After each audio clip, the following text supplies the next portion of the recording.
Welcome back to the Wrong Advice Podcast. I'm your host, John Pachuto, and I'm very excited to have the man, the myth, the legend, Mr. NFTMansa with us today. My dude, how you doing? I'm doing good, man. You see me in my, is this video? Because you see I put my No video, professional. buddy. Sorry.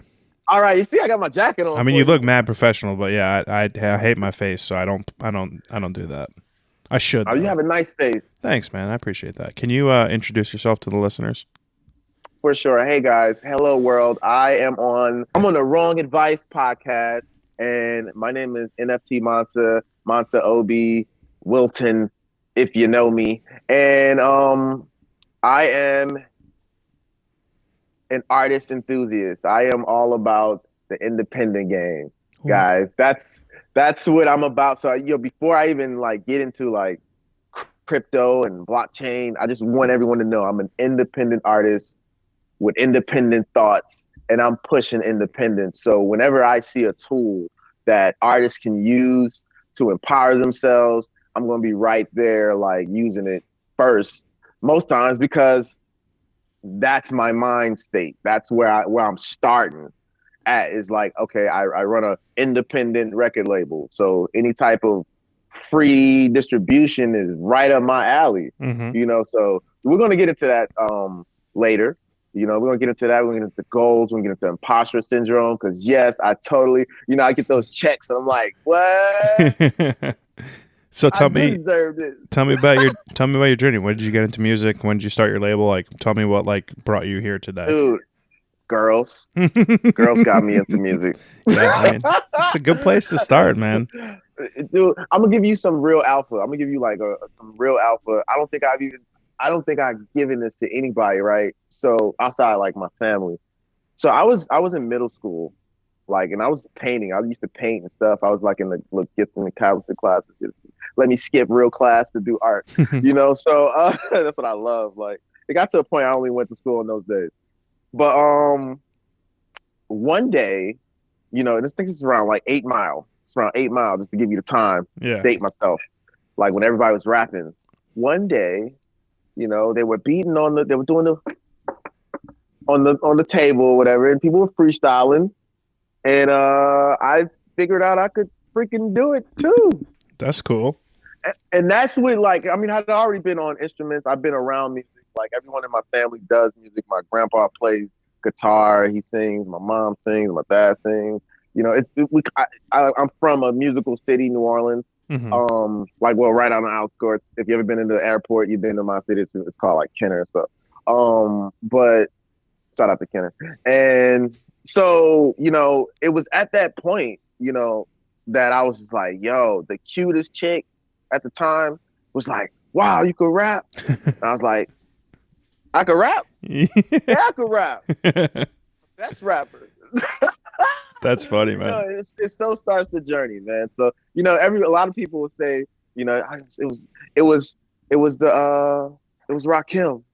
Well, maybe it was Rakim, but maybe it was those ladies that Rakim had that you was I want to be like him. All right. I don't know. Yeah, I mean, so that movie is about 15 years old. So you do your first freestyle in, I'm assuming, lunch, right? That or before class. Yeah, it was exactly lunch. It's it's you're a psychic. Yeah, no, what's going on here? I actually am. I'm feeling. No, I'm just kidding. Yeah, so that's cool. So, what was like after that first sort of oh shit, I can do something. That's cool. And then what was your journey like after that?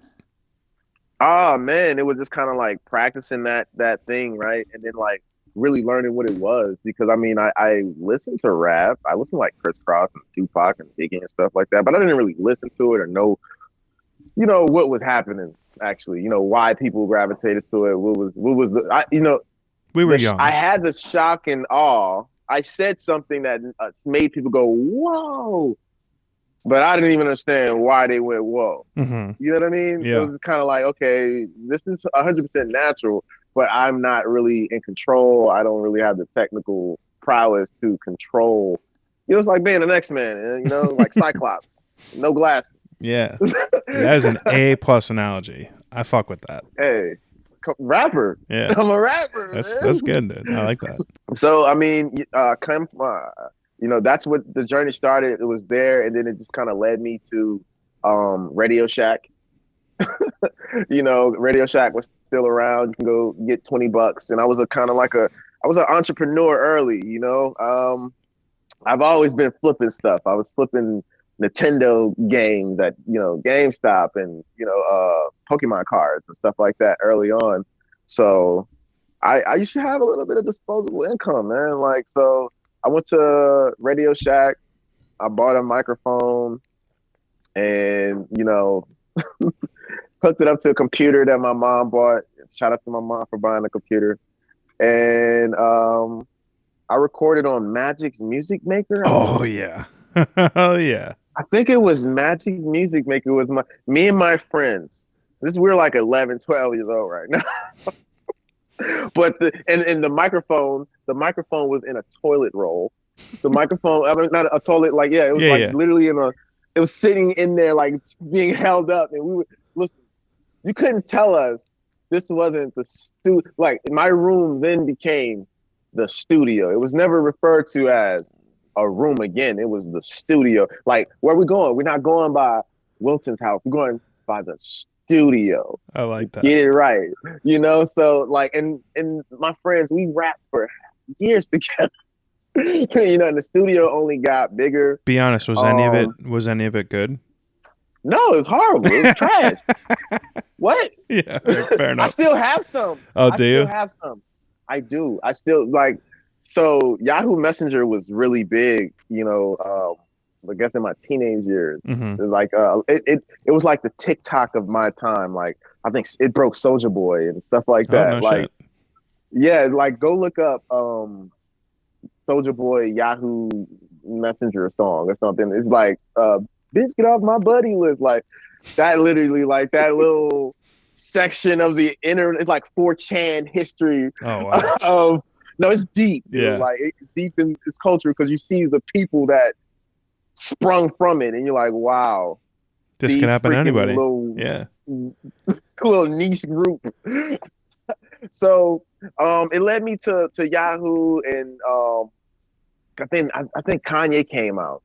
Kanye West came out, and he was the first artist that let me know, like, you could be like producer and you could make the music and rap on it. Mm-hmm. Right? So I thought that was like, I was like, oh, that, like, because as an artist, I gravitated towards being able to use multiple mediums. So I'm like, all right, cool. I'm already on my second one. I'm like, let me pick up another one. Like, but it was super expensive. Like, I saw them talking about MPCs, and I looked that shit up on the internet, man. Yeah. It was like $3,000. Like, my mom's never going to buy this one. Like, this is not going to happen. I'm going to have to get a real job, but I'm only 13. Yeah. It's going to be hard. Paper route. It's going to be hard to get money. Paper route, right? So I tried to do the paper route. That didn't work. I did cutting grass for a little while. That didn't work. Oh man, that's such a throwback. Money. Oh my God. So funny. So as you can tell, bro, I'm an internet kid, man. I'm just different culturals maybe, but just a lot of internet in me, man. And I see a lot of celebrities are like super internet when you really boil it down, peel back the cool layer, because that's how you spread. Like, that's how you build these days. Like, you can't build an audience without social media, and you're going to use the social media at that time. So it's like, it was funny kind of seeing these little cultures being formed, seeing these languages and these subcultures be formed and how they were formed, so that you could kind of learn how to form them yourself, like lingo, how you create a lingo for your community. And usually those are the communities that win because you initiate people into your swag or whatever. Like, you say what like, anytime you do that, if you have a language, like for your podcast, what do you call people that don't know about your podcast? Losers. No, I'm just kidding. That's good. Yeah. That's good. No, I'm being facetious. People, I am glad you brought up this concept of community, because I think, I've known you for in the internet world for a week, and that's a long time in the internet world, not for nothing. It could be a year if you boil it down to like real person time. But the impression that I've got off of you from a very short period of time of interacting is you are hyper focused on community building.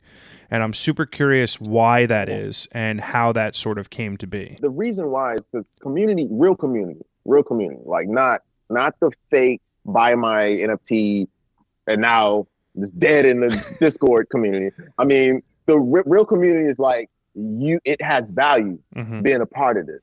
It's like being in a fraternity. You might get a job.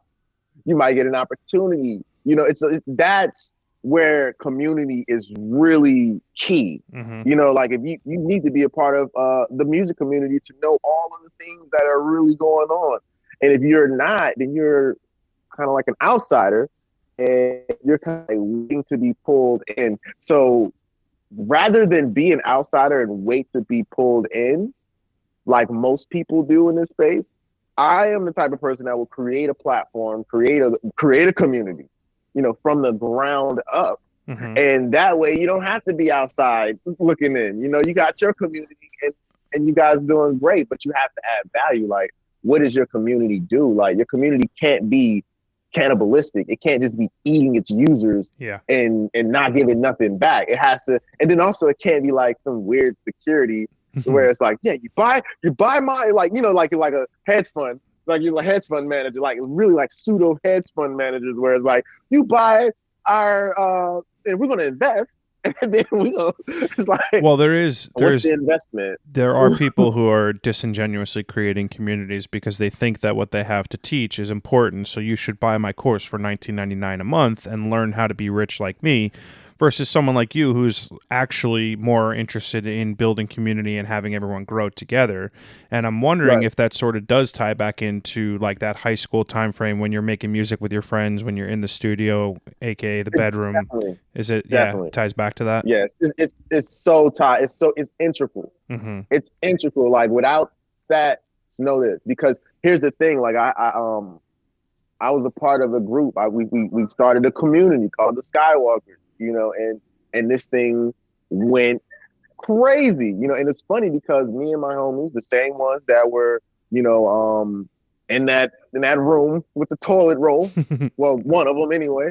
You know, we read Malcolm Gladwell's Tipping Point. Great book, right? We read that, and we were just getting to do like our shows and promoting our shows and everything like that. And we used that book. We identified that we had every member. We had every person. We had the maven, we had the salesman, and we had the connector. We said, oh shit. I like that. We got all three. Hold up. You know every fucking body. You can sell salt to a sand whale, a slug or whatever, you know, and you be always on the new stuff. Like, you always ahead of everything. Like, every time I see you, and I say to anybody, like, if you have a crew or a group or collective, identify the working pieces of the group. You know, who's an introvert, who's an extrovert. Like, we even have spreadsheets now. Like, Mine Next Mine, we got spreadsheets. Like, most of us are actually introvert hybrids. You know, we're functioning introverts because we know I'm not gonna let a petty thing like my shyness get in the way of my dreams. Like, what? Like, you know, I figured that out. I have to overcome. But you know, you have to, you know, you want to get your idea out. So it's like, whatever quirks you have, like you're speaking, if you have a stutter or whatever, you know, I know I'm not the most articulate person, but I know I can't just hide behind that and not explain myself. And if people don't get it, I'll just answer the next question. I mean, I would disagree on articulation abilities and such, but okay. Which of those three that you mentioned, the maven, the salesperson, the connector, would you identify yourself as? As at the time or now? Both. At the time, I would have identified myself as a maven salesman. Okay. Not so much a connector. At the time, I saw the importance of a connector, so I made it my life work afterwards to become that person. I like that. You know, and that was, you know, intentionally connecting, like not just loose. You know, I'm intentionally connecting with people. Like, nah, I know you. Intentionally connecting with people. So I like that. at this, you know, and that's what it is. That's what you kind of got to build. You know, I think if you got to intentionally connect with people, like it's not an accident. I didn't stumble on your page. Like, nah, this is on purpose. I like that. You know? I think it's funny. So like I've been fortunate enough in like the last few months to make some real worthwhile and enjoyable connections in life via the NFT space, via the crypto space. And I do see myself as more of a connector than anything else, because to me, like, being able to put people on with other people that may have some sort of a beneficial interaction is, like, in my opinion, the importance of life, right? Like, so I would rather see a rising tide lift all ships than like me be hyper focused on someone collecting my art or getting me jobs or whatever, right? Like, I'd like to see everyone do well, which I think is not as common as you would hope in this space, but it is something I would hope more people aspire to be like. And I think it goes back to that like scarcity mentality. Mm-hmm. That it just kind of goes to that scarcity mentality, like where people think it's just not enough, and it's more than enough, bro. Like you could sell and someone else could sell. It doesn't take anything away from you. I see people get that way over retweets. Just like, damn, you won't even share a retweet. You like, it's not gonna cost you nothing. It's not gonna cost you nothing. Like, that influence only grows when you help other people. But I just think it's just an ignorance of, the law of reciprocity. And some people just don't know that law. Mm-hmm. They don't know that universal law. So and I would encourage anybody listening, if you hear the sound of my voice, check out the universal law of reciprocity. I think that's super interesting. I agree wholeheartedly, and I think when you boil a concept like that down, at the end of the day, if you put out positive energy in the universe, that energy inevitably ends up back as you, right? So like if like you mentioned, like the retweet thing, like if you go out of your way to help someone out by just fucking tapping a button, it's a small, teeny tiny little thing that you're doing, but inevitably could have a huge impact down the line, right? You retweet my work and someone's like, oh shit, I would have never seen this otherwise. I like this, I'm going to go buy this, or I like this and I'm going to DM them, or I like this, and you know what I mean? That is like inevitably the point of life in my mind. When you start like going through the process of creating music in high school, and then you graduate, you get into the early years of your 20s, what's inspiring you to continue to create and sort of, build on that path in the music business? In the music business, the inspiration is just like, I really like to challenge myself to push the culture forward, to be an asset to whatever community, I choose to be a part of, like actively contribute, not just on the sideline. Right. If I'm in the community, I'm putting it out there. Like, so it's the same thing with music. It's like I study music theory, and then I have my own theories. Mm-hmm. So I wanted to try them, and that's what it was. It was kind of like, let me try these different theories, like just experimenting with music. Like, what happens when you make music with no bass? What happens when you make music with only bass? What happens when you make music with multiple sounds? What happens when you make music with two sounds? What happens when That's cool, just actually, just in the studio, like messing with knobs, and just kind of like vibing. Yeah. How do you measure success? How do I measure success? My personal fulfillment. Dollars? That's really no. It's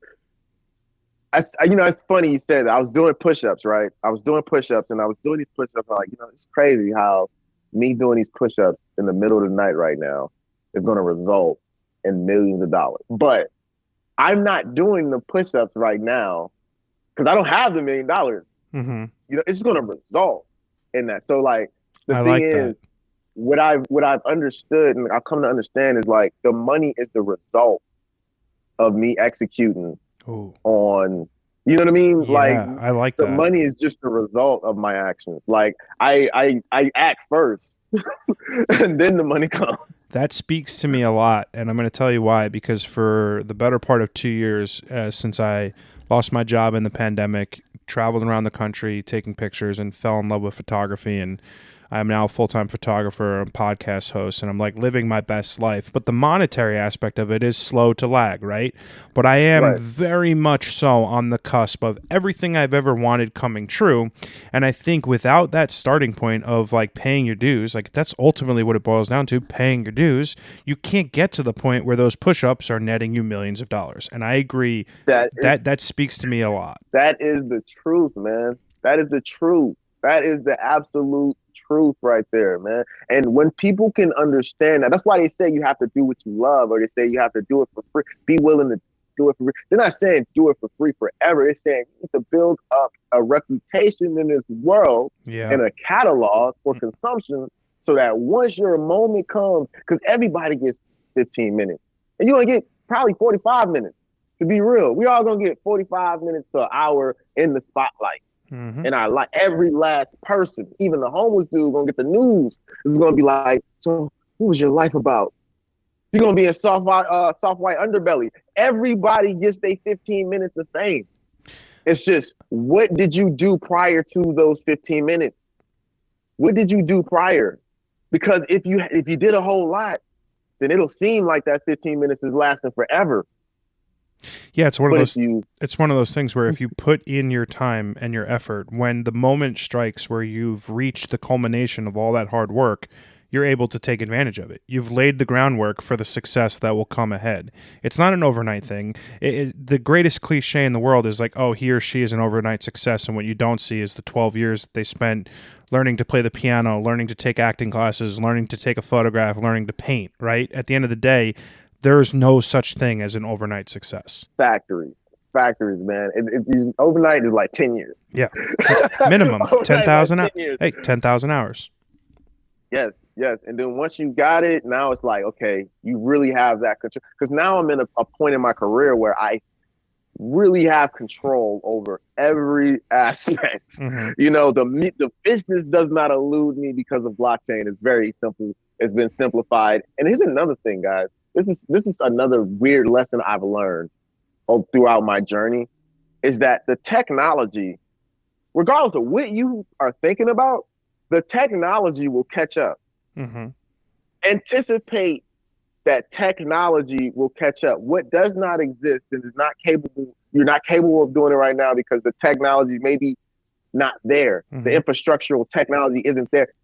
There's somebody working on that right now, if it's not you. If it's not you, there's somebody working on it right now, and in 5-6 years, tops, that thing is you're going to be able to pay $14.99 a month and use that service.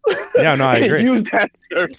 You know, it's funny. It's funny because in a lot of ways we are infants in a myriad of spaces, right? In crypto, in art, in whatever. It's at its infancy, but the speed in which these things will formulate is hyper increasing, right? So like you joke 5 years, it could be 2 years, and this thing could be an existing piece of whatever that we're using, and that's what makes it both like a crazy and also exciting time to like be an artist, be a creator in this time, in this day and age. I want to pick your brain on the AI comment from the Google employee.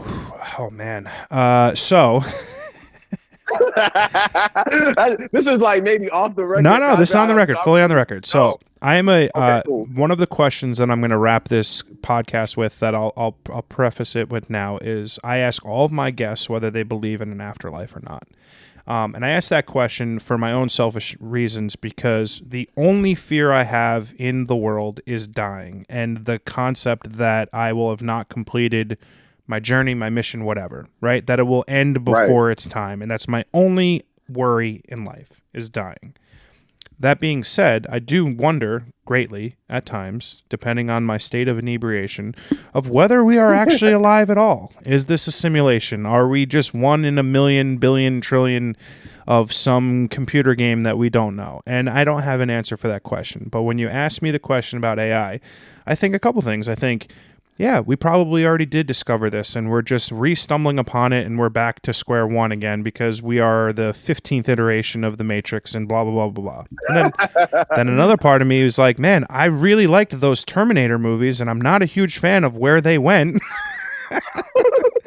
So, yeah, I've got feelings, and I think... Skynet. I do. And I have feelings because at the end of the day, like, everyone's like, oh, the government's got to get involved. And I'm like, what the fuck did the government ever do right? The government could fuck up a wet dream. They don't know shit about anything. So it's like, do I want Google to be in charge? No. Do I want fucking Apple to be in charge? No. Do I want the government to be in charge? No. Am I greatly worried? Maybe. I don't know. It's a wild, wild time to be alive. Oh, yeah. Oh, yeah, man. Oh, yeah. You know, I think, and this is Abraham Lincoln top hat foil. Okay. this is what I'm about to throw on you right now. But I'm gonna just say it what I mean. I had a MacBook Mm-hmm. in 2012, Okay. right? And I was looking for something. And I just fell asleep. Like I didn't find it. But when I woke up the next morning, the answer was there. Yeah. Period. Like an elf.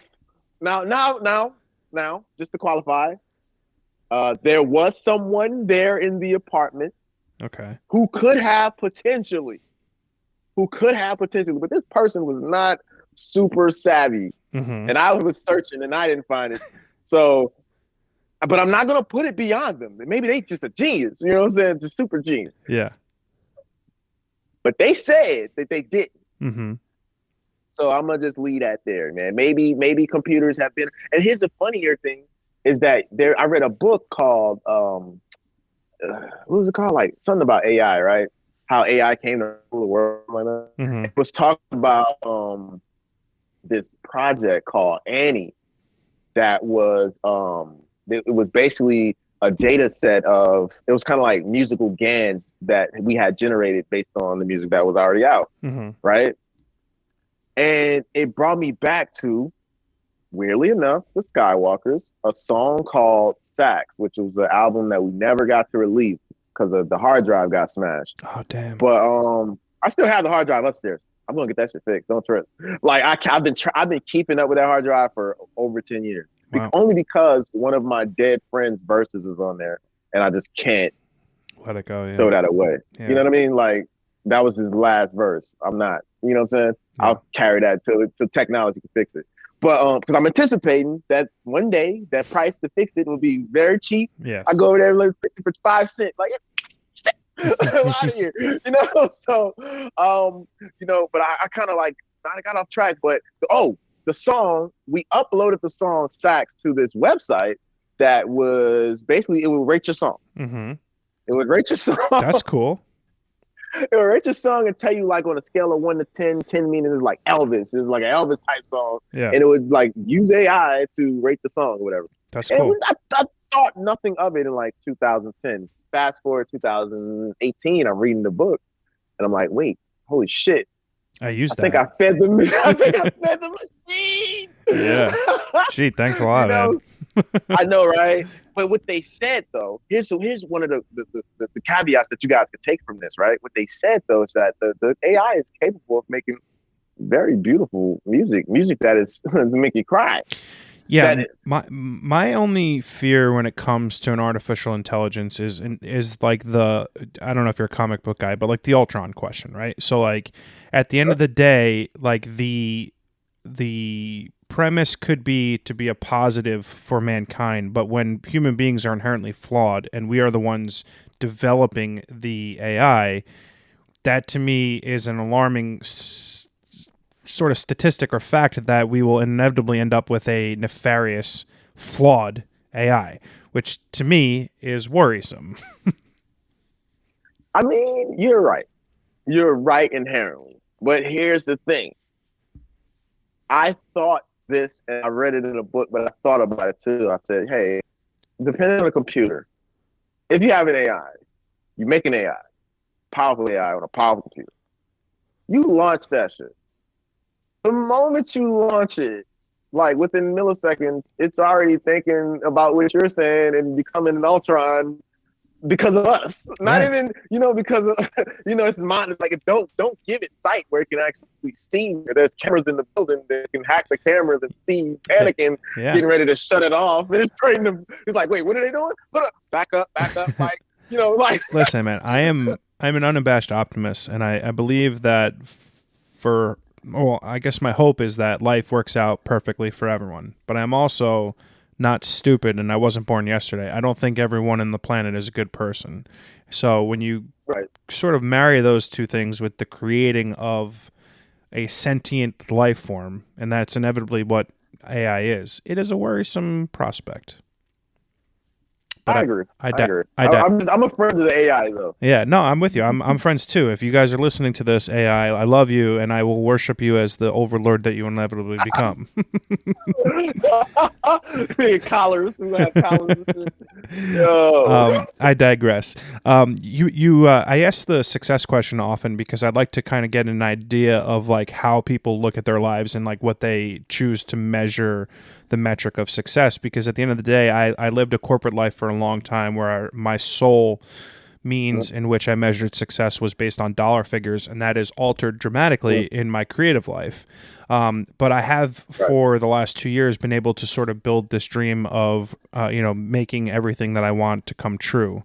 When you look at like where you're at currently in your life and the successes and the failures that you have, what is something that you dream of for your future from a success standpoint?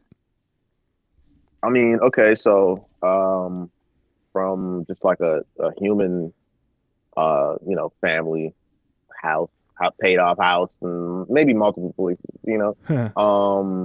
yeah, that's the dream, right? Multiple places. You know why? I was on the station yesterday. Dude told me his 2-bedroom house on like acres was $180 a month. Huh. Where is he? Idaho? I noticed. No, he was in Kenya, man. He was in Kenya. Well, I was like, yo, it's my time. I need to go. Listen, it just put a new meaning on some of those sayings I've heard where I felt like, hey. Now I'm like, hey. Yeah. It's like, like you might be right. You know what I'm saying? Like, $180, I might have to go see about it. So, but like just to like qualify like personal fulfillment, because I mean that's kind of like the people, who may want to know like internally. My personal fulfillment stems from, watering that fear that you have, right? In every aspect. It's not just money. It's like I think I wake up thinking like, okay, where I'm at on family, because I want to have a family by, still be young enough to like run around and stuff. So that thing, I've made sacrifices where there was a large block where I'm like, no. Now it's like, all right, anytime now, and got to be ready for it.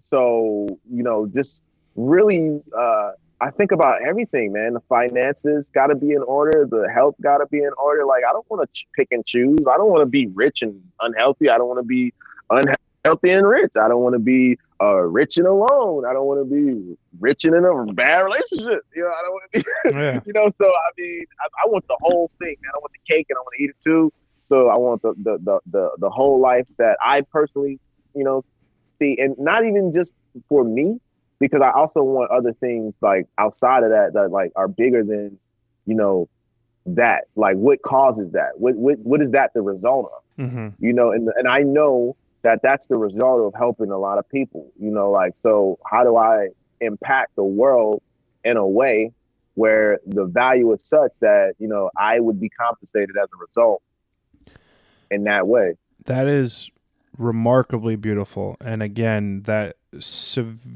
without question stems from the community aspect, right? That is a selfless attitude that is not common in the world today, and I love that. I think that's incredibly important. You think that's selfless? Fuck yeah. I think it's selfish. No. Okay. It's a net, when you think about it, what you just said is a net positive for everybody, right? Like, granted, you want to be successful, but your success will be stemmed from the fact that you want to make the people around you successful. That is a selfish yet selfless sort of trope. Okay, them some. I'll give it them some. I'll give it them some because it's just kind of balanced, man. Life, I'm a Cancer. Oh, no. Oh, no. You know what I'm saying? I'm a Cancer, man. Yeah. I don't know. Like I don't know much about guy cancers. I did date a Cancer. Oh, no. Yeah, well, just my experience with female cancers is something that I will never replicate again in my entire life. What's your birthday? June, July, right? Something like that? Yeah, pass. If I meet a girl and she's like, oh, my birthday's July, I'm like, oh, super nice meeting you. Here's my friend. They want to talk to you. It's one of those things where you live, you learn. Hey, y'all hearing this? Ladies, if you hear this, Yeah. get it together. you know, in that regard, I wrote a newsletter recently talking about failure and how we as people are oftentimes very shy to admit our failures and our faults. And I would like to change the conversation on failure because it is probably the most common thing that we experience as human beings. And I had an unabashedly horrible failure in 2020 when I lost my job. Like, it was an unmitigated disaster that I found myself in. Like, I failed without any really success in the project and the job that I was working on. I would love to know something that you failed at and how it reframed your idea of success and growth in life. Shit, I'm a musician who failed at the music business. Like what? Like for 20 years. Like so I mean that's one. I failed myself by like failing to do due diligence and really. And here's the thing: someone warned me, Miss Jackson out of New Orleans. She was like, "Before I get into any business, I'll read a book on it." And I was like, "I'm not gonna do that till 10 years later." Aha, jokes on me. Like so. So yeah, man. I definitely. I can give you 2020. I think is for a lot of people. Some people came up, but man, I went all the way down. Like, bruh, all the way down. I was stripped trying to hold on to like. Listen, I felt like I was on public display during my failure. I felt like the whole city came out to watch. Wow. People was laughing at me. Like I know I'm not even making this up. Like I really felt like everyone was looking at me and kicking me down. I was pawning my little jewelry and shit. People was like, "Damn, look at how the mighty is falling." And I'm just sitting there thinking, I'm going to be back up one day, and I'm not really tripping on this. This is the purpose of this jewelry. You thought I was here to flex? No, I knew this day was coming. I knew this day was going to come, and I was ready, and I got the float money. But certain shit gonna have to go. I'm gonna have them two buildings over there. They gotta go. Oh, a nice car. Guess I'm gonna be biking it. Like, because this is what I can afford right now. And house, and this needs to be food, house, safety. Yeah. And I'm pretty sure a lot of people were, life. I don't know if you weren't there, man, that's what's up. But I know a lot of people were right there, like food, house, safety. Yeah. How are we gonna make sure? Because no one's working. Mm-hmm. There's no income. Yeah. There's no income. It's all about what you have saved up. Mm-hmm. And I'm a musician. What unemployment? Yeah. What's that? Yeah. What's that? I don't get that. Yeah, I don't get that. I haven't talked about this, but for the 2 years of COVID, I had zero unemployment, and I was like, draining every dollar that I had, just trying to live and like create a life for myself. And I think when you are able to assess the importance of things, right? You said food, house, health. And you look at like you got shit in an apartment, in a house. It's stuff. It's not important. There's nothing ever going to be important about a thing.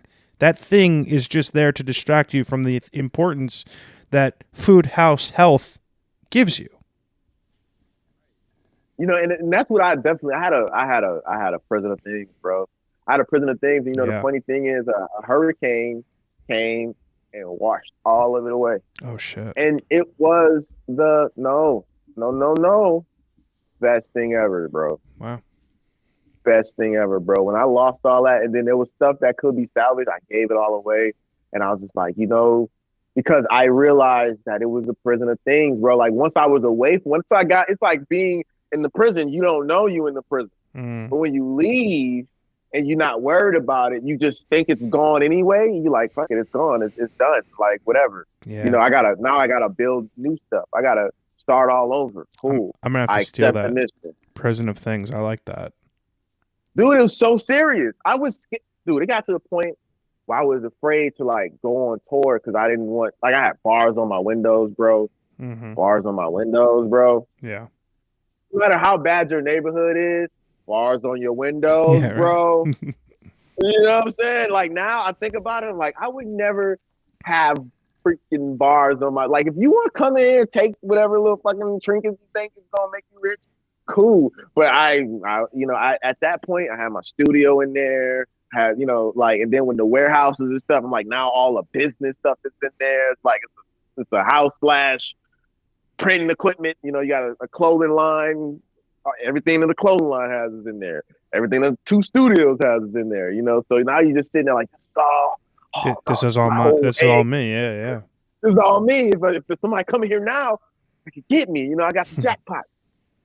And you know, you live in that freaking prison, man. I had opportunities where I could leave, and I'm like, I don't want to leave people in this house with all this shit.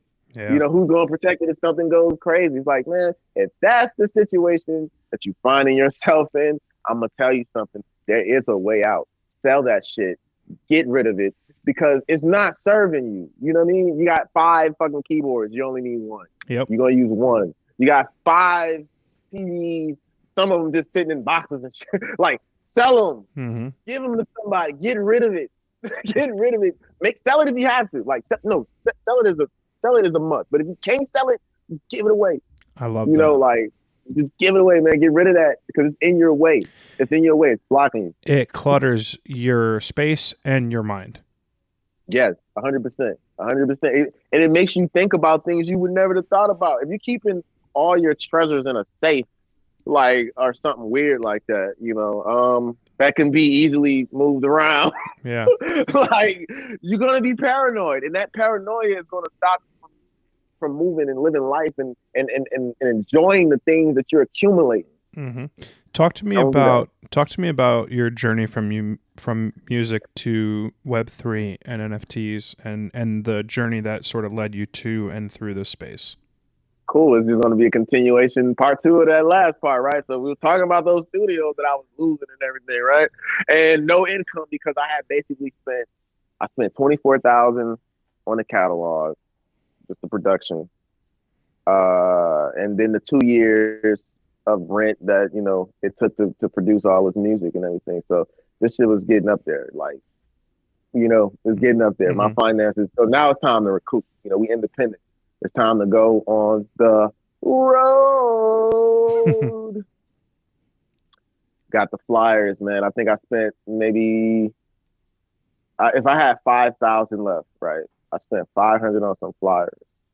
You know, like maybe 13,000 flyers, and we was getting ready to go. We did the tour. We set the tour up through what's that website that sets up the college tour? There's a website. If you're a musician, there's a website that you can call. They will pretty much set up your whole tour as long as you got like some live footage. Cool. So we got all that set up. And yeah, man. Then you start canceling, like, you know, like then you start canceling. Just you know, shit just wasn't good after that. Mm-hmm. You know, you try to get more opportunities. You know, you're trying to make it work. And like any business, and I'm not saying like pity me. Every business had to figure out like how the hell we gonna keep our lights on? How we gonna keep paying people? More importantly, how we gonna keep paying people? Mm-hmm. Because I'm gonna start having to let people go. Like I'm gonna have to start like myself. I'm gonna have to let myself go. Yeah. Like I'm gonna have to let the business go. Like, you know what I'm saying? I'm gonna have to let the building go. So, you know, and I did have to let a couple things go. And it was getting to the point, it was getting to the wire where the house was up for grabs. You know what I mean?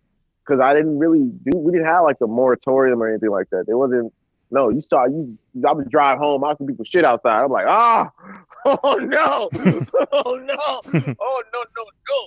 I said, okay, all right, let's find a way to get this money. You know, streaming was working a little bit, but not a lot. Like that was accounting for like a couple $100 here and there, $300, $400, maybe 10% of overhead. You know what I'm saying? Like nothing substantial like merch and shows. You know.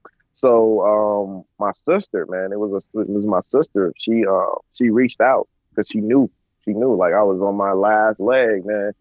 And she said, you need to be in NFTs. Like there's something called NFTs that a person like you would do really well over there, you know. And I was like, well, what is an NFT? She told me it's basically just a way for you to sell your music on the blockchain, like, and you can get paid in crypto. And I had been in crypto since 2017, so that was an easy enough concept.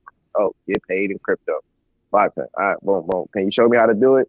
She showed me how to do it. She we started on Phantasma, And it was cool because and this was kind of another thing that kind of like Web3 like to my soul, because I didn't have no money. I didn't have no money. I didn't have no crypto. I sold it all. Mm-hmm. You know what I mean? This is facts. I like when I got into the NFT game, I didn't have no money. You know, I was on figure it out time. Like I got 15 days to make some shit shake, or they gonna throw my shit outside. Mm-hmm. You know, or I'm gonna start no, I had a lot of shit to sell, but you know how that don't even be an option. Yeah. Like you got all this stuff, but that's not an option. Like sell something. Yeah. You know, I can't sell that, you know, like, but then I start selling some of it, like to make it, you know, and then eventually I want to say 2 or 3 months into my NFT journey. But how I got on the NFT journey, I don't want to skip the community. The community, the NFT community was so welcoming. When I mean it was so welcoming, it wasn't just for me, but I didn't have to spend no money to get onboarded in the community that I went to. Like when I didn't like, and I did Ethereum first. I spent like $12 some months ago on Ethereum when this was real low. Like what months prior I tried it on Ethereum, and it just kind of stuck there because of the price. Then she told me about Phantasma, and their community was actually sponsoring artists. So they would give you, like, if you came in and you was an artist, you know, you say, hey, I'm an artist, I want to put some stuff on your space. They'll be like, here's some, what's your wallet? Here's some money, you know, and it wouldn't be a lot. It'd be like 100, you know, 100 kcal or whatever the currency, but it was enough for you to mint some work. That's cool. Right? And then if you minted the work and it was dope, it sold. So I minted the work. I minted it, and then strategically, the first thing I did, I said, man, I need some more of this kcal stuff because this is the lifeblood. So let me get some of their gas currency. So I sold everything for gas at first, you know, because I wasn't really trying to make the governance token, because then I wouldn't be able to release anything, you know. So I thought about that, just the law of replacement, right? So I'm like, all right, let me go ahead and just sell everything for the gas token. I sold everything for the gas token, but I was selling it for a pretty penny though. I was selling stuff like if I had a song, because I noticed they didn't have any music. Didn't have any music. There was no music on the platform. So I'm like, oh shit, I'm gonna be a fucking novelty because I'm the only musician. So I start releasing music, singles. I released a single for like $15 for a song. So I was like, damn. Now, is it a thing where like it sold to multiple people, not just one person, right? Yeah, I sold over, man, on that platform, I probably sold over 150, 200 NFTs. Oh, sweet. Wow, that's awesome. Yeah, like I made that's where I was able to revisit Ethereum. And that's why I was like, so then and it's kind of crazy because once I got lit over there, I was like, all right, now let me go try this Ethereum shit, because everybody keeps telling me about Ethereum. I went on over there. I took the money that they gave me. They gave me that money. I went over there and put that shit in Ethereum like a sucker. You know what I mean? Like I'm just like, man, that's why when people ask me about it, I'm like so adamant. I'm like, no. No. I mean, you're not finna siphon money from this real ass community that really put me on and me lubricate your blockchain. No, if you really want to be like that, then you need to be like them. You need to do what they did. You know what I'm saying? Take chance on artists, and then if the artist is dope, then they will generate revenue for you, but not cannibal. No, we're not pimping the artist no more. Yeah. You know what I'm saying? And that's why, so for everybody on Ethereum, I love the artists. I love you as people. We have a policy issue. We have a business issue. Like, it's like a deal. So when you hear me talking bad on Ethereum, it's not the people, it's not Vitalik, it's not the community. You guys are great. It's the deal. The deal is kind of shitty. The functionality of the blockchain is incredibly frustrating at times, and the barrier to entry is higher, and it makes it exhaustive when you want to just put artwork out, and it's like, oh, cool, gas is absurd right now, so it's going to cost you $67 to mint this. It's like, fuck you. I want to sell it for 100. I'm going to spend 60 for fucking gas. It's stupid. I spent, like, remember in the early days, like right after Beeple, dude, I spent $250 to mint on Foundation. Wow. No, I spent $125 to approve, then $125 to mint. Then I sold it for about $500. So then I minted another one. It sat there. You feel me? So like, I'm like, okay, I'm actually down 500. You know what I'm saying? Net 500 on Ethereum. Like, and here's the thing: like, people like to delude themselves. They like to try to lie to themselves. Look, go to that radar. Go to that radar and go look at your gas fees, and you let me know. I don't want to know. How's your business going? How's business going for real? You know what I'm saying? Like, for real. You know, all the free mints and all the other stuff is like, okay, how's it going for real? Yeah, I don't want to know. You got to know, man. You got to know. And I'm not, listen, I love what Ethereum does. Like, here's the thing. Ethereum has the number one community. I agree. No one, even Bitcoin community is not as lit as Ethereum. These dudes will, man, these people are fanatics. They are fanatics. So any company that has that type of fanaticism, it's like, you know, they're not going nowhere. Yeah. But you just wonder why they don't make why don't they make the acquisition move? You know what I mean? It's like, okay, okay, why not buy one of these faster protocols? Yeah. Like, you have so much money, you could literally just walk in there and just buy it. Like, it's decentralized. If you just bought a majority share, yeah, you would you would be able to cast more votes then be like, can we merge with Ethereum? Yes. Yeah, this is like this is one of the things where like you find yourself in the space where we're in now, where it's frustrating and exciting, and there is going to be a lot of positives and some negatives that come out of the next 12 to 18 months of this quote-unquote crypto winter, and I'm excited to see what transpires, because at the end of the day, all of the shit that goes on now just weeds out the bad apples, the people who are not going to be a net positive for the space, which I find exciting. Damn, I couldn't wait to peek my head out, because I knew it. I knew, like, once I knew the spaces were going to start dwindling down, all those communities was going to start being tumbleweed communities now. Yeah. You know, like, and the building was going to stop. I'm like, man, this is great. This is because here's the thing, man. When I started, it was a so-called bear market. I didn't know that. I went from no crypto to mo crypto. So I didn't know. I didn't feel it. I'm sorry. Like, and here's the thing, artists and creators and content creators, IP holders, what does it matter? What does it matter? Like, if you're still getting paid. Now, if you're not still getting paid, you're not still in business, then yeah, you should be worried. Yeah. But if you're a person putting out content right now, making money, you're a person putting out art right now, NFTs, making money, promoting, making money. What you're just business as usual. Like, people still shopping. Mm-hmm. They still spending if you have the right price. I think of it as, and I've talked about this with our mutual friend Payne recently. I think of it as, we're not going to consider it as like a quote unquote store of value, but if I'm able to collect stuff now at a dramatically reduced price, and in a year from now or 12 months from now, ETH is back up to 2,000, 4,000, wherever it's at, I've made money. And whether I sell it or keep it or whatever I do with it, it's there, right? At the end of the day, right. This is not my full-time job. This is not how I earn a living. It's just some place that I love to be, and I love the people in it, and the community aspect of it is something that I cherish greatly. Right. And let's talk about that it's not being your single point of failure.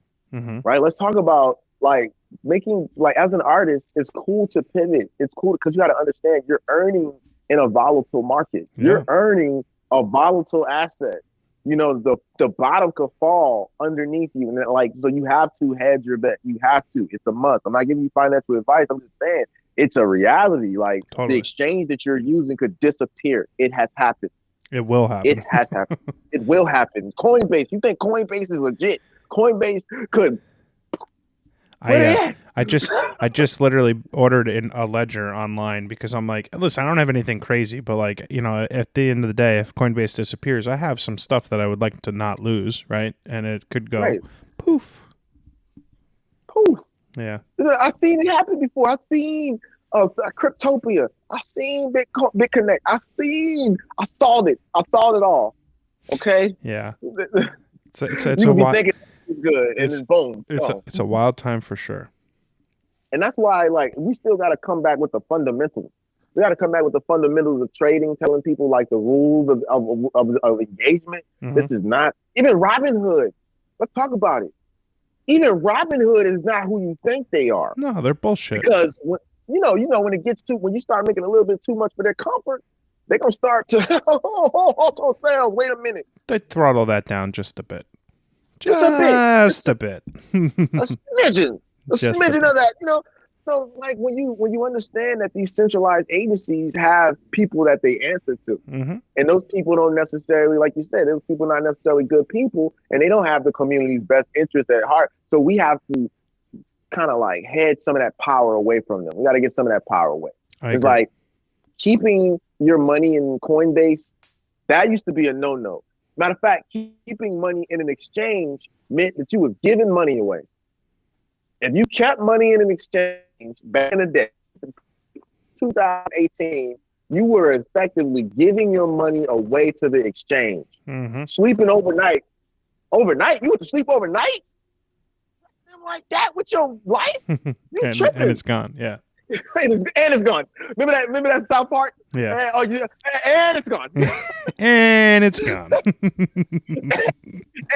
He's like a little support just rubbing their nipples with your money. I just had a podcast before this where we were talking about Satoshi from the MFers. Has like disappeared. He's gone.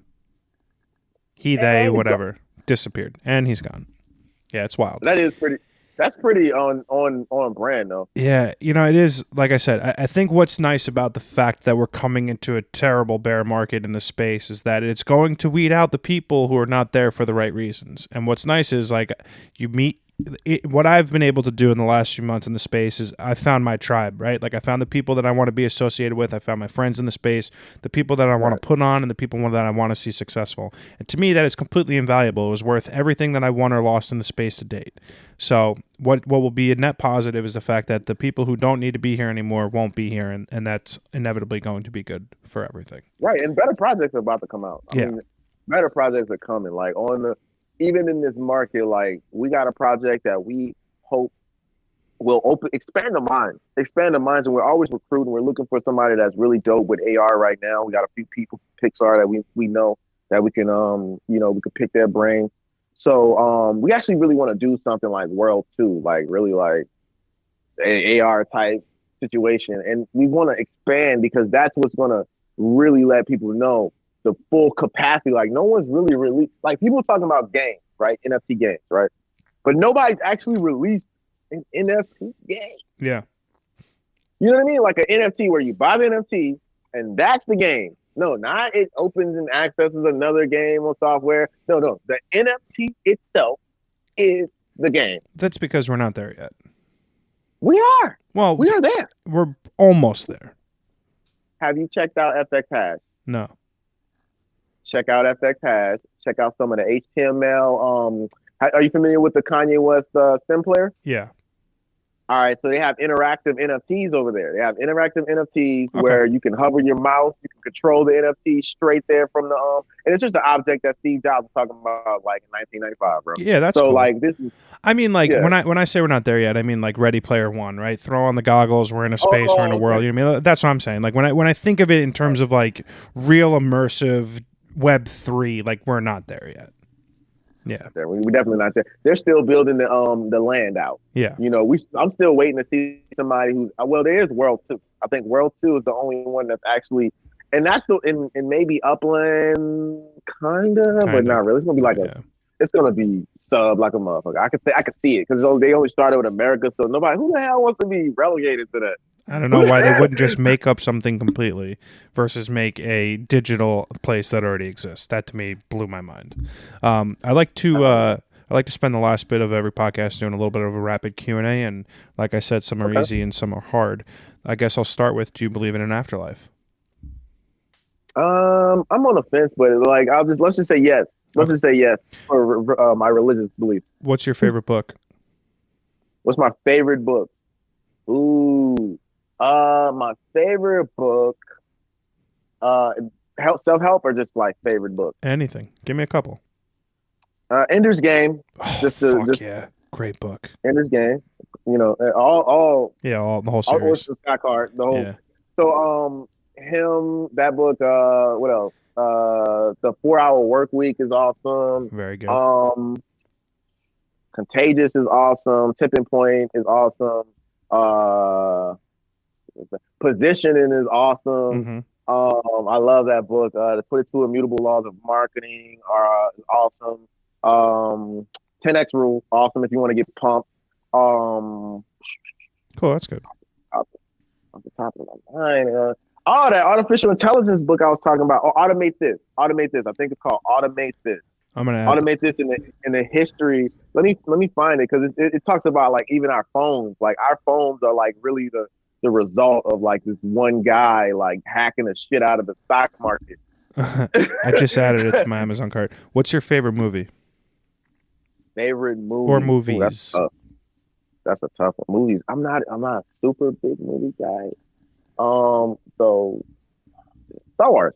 The Okay. hell? Star Wars. Cool. All of them. What's your favorite food? Favorite food? Gotta be pizza. Yeah, nice. Are you happy? Yeah, I'm extremely happy. Yeah, that didn't come across at all during the interview. For real? No, I'm being facetious. Oh, okay. I'm like, what? Man, No, you seem like the happiest fucking guy I've ever met. What are you most proud of? I'm most proud of man, a lot of those. But what I'm most proud of is me or just external like in the world. You know, me personally. What I'm most proud of, I would have to say is my onboarding into You the broke up a thought little process bit. of You broke up a little. Okay, my onboarding into the independent life. That's cool. I think I'm most proud of that is like when I see somebody and they might be doing something where that's not their call, or that's a journalist, that like you could tell he's too interested in people. Mm-hmm.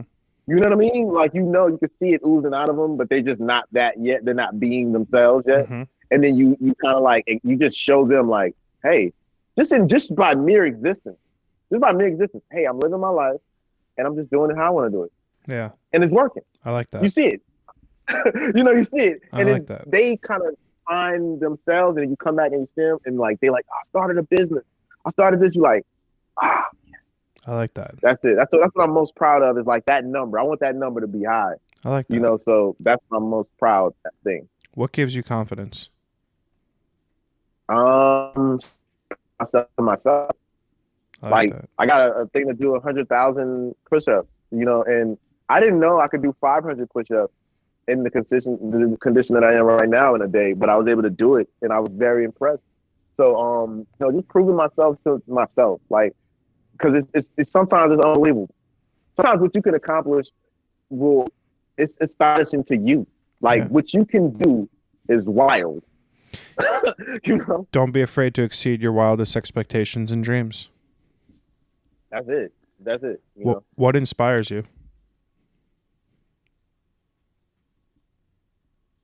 People and the potential of humanity inspires me. I like that. Past and present. What's the best piece of advice someone's ever given you? Be the helping hand. Ooh, that's good. Be the helping hand, bro. Yeah, I like that. Yeah, wow, that's good.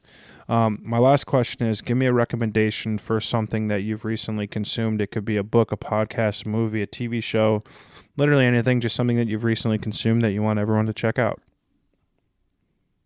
That I have consumed and I want everybody to check out. This is gonna be a question for you, man. You Jimmy has definitely changed my life with the quality of their and this is not, I'm not even gonna use my affiliate link, dude, but I learned Solidity on there. Oh, sorry. Can you hear me? I lost you completely. So can we? Okay. Let's cut that and redo it. I was saying, give me a recommendation. Sure. Boom. So I would say, Udemy, bro. Udemy and Audibles. I mean, I've always been using them, but just like anywhere. Oh, I forgot this major book. This book. Without this book, there are no other books. Tony Buzan's speed reading book. Tony Buzan, I gotta say this like 5 times. Tony Buzan's speed reading book. Tony Buzan's speed reading book. Tony Buzan's speed reading book. He changed my life. And also Tim Grover's Relentless. Yeah, that's He a good was the book. trainer from Michael Jordan. Yeah, good He was book. a trainer from Michael Jordan. So be relentless with your dreams, and also like it's something I learned at AT&T. Oddly enough, a top company.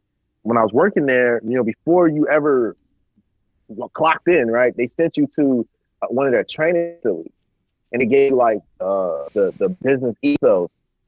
And they said that they would rather invest in their employees' ability to learn Ooh. before teaching them. So understand that, like, before you swing your sword, sharpen it. Yeah, that's It'll make good. the cuts way easier, Yeah. So that's a major key. Like in everything, it's a skill. So there's a skill to everything. I don't care what it is, speed reading, counting cards. Everything has a skill. If somebody's doing it like at a professional level, it's because they have developed and honed that skill way more than the rest of us. Yeah. So way more, while we sleeping, they doing that thing. Oh. So you just gotta pick that up and know that like practice makes permanent. Yeah, I love that, man. Listen, Mansa, dude, I am beyond appreciative that you took an hour out of your day to come on the podcast with me. I've got an immensely cheesy line that if you've been on my podcast, you're part of my family. Yeah, man, I'm just so incredibly appreciative of your time and just really thoroughly enjoyed the conversation and the chat, and can't wait to do it again with you. All right, man. Thank you for having me on the show. And again, hit me up anytime, bro. We part of the fam. Join the Discord. Sounds good, man. Thanks. Take care. All right, peace.